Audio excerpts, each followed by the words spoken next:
Hey everyone, since I am probably testing right now, right over there, or something like that, it would be cool for to point it to myself. I wanted to take a minute to show you the DSD tool that I've been working on for the past little while. So the idea here is that this is something that a DSD, or really anyone, but the DSD is the target audience, could use to input students' map and mindprint information and get some baseline recommendations, even if they don't really have training in those systems or understanding of what those assessments are kind of driving at. And so the only thing that's manipulable in this table is the students' scores in terms of their percentile, how long they took the test, and their rapid guessing percentage. So these are changeable to any numbers that we have. And so suppose a student had these set of scores. Because of their percentile, we would make the following recommendation, which is in this column right here, basically saying, hey, they're in the lowest quintile. We recommend supports remediation for coursework. You might want to do extended. You might want to do tutoring. You might even want to do essentials or an alternate curriculum.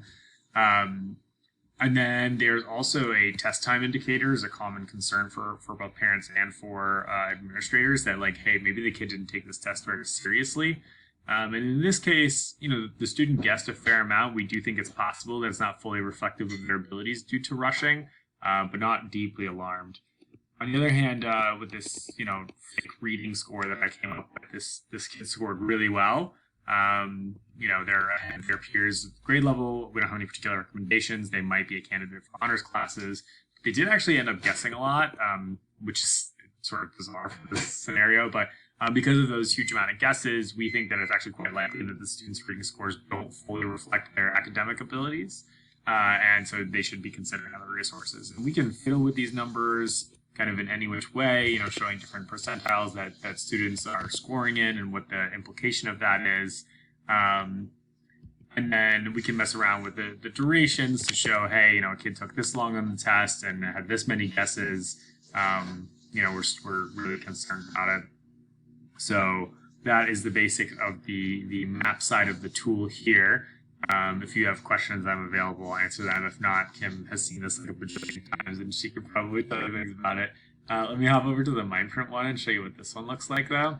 So in this one, we're just actually labeling which cognitive scores have the support category. So there's 5 categories in Mindprint, and the only ones that we really care about for this tool are the ones looking in the support category. And that's what Nancy Weinstein did, the owner founder of Mindprint, says is the category where you're looking to see, this kid might really struggle to get through academically based on their cognitive deficiency here.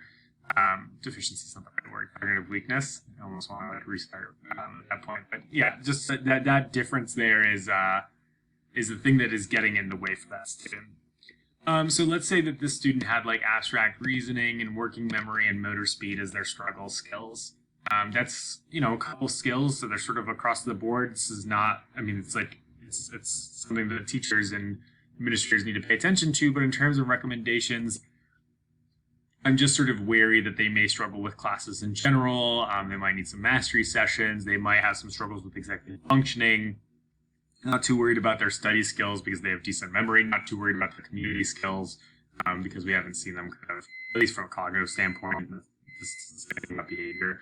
But, if we throw in a couple different things, like let's say this kid actually has attention difficulties, attention's a pretty heavy flag for a lot of our kids. And so, this is something that's concerning. Now we're looking at a kid who we are pretty concerned about their academics. We do want them just in general to be considering extended courses or tutoring courses, particularly based on the background of what they know about this kid. If there's a learning specialist, they should get paired up.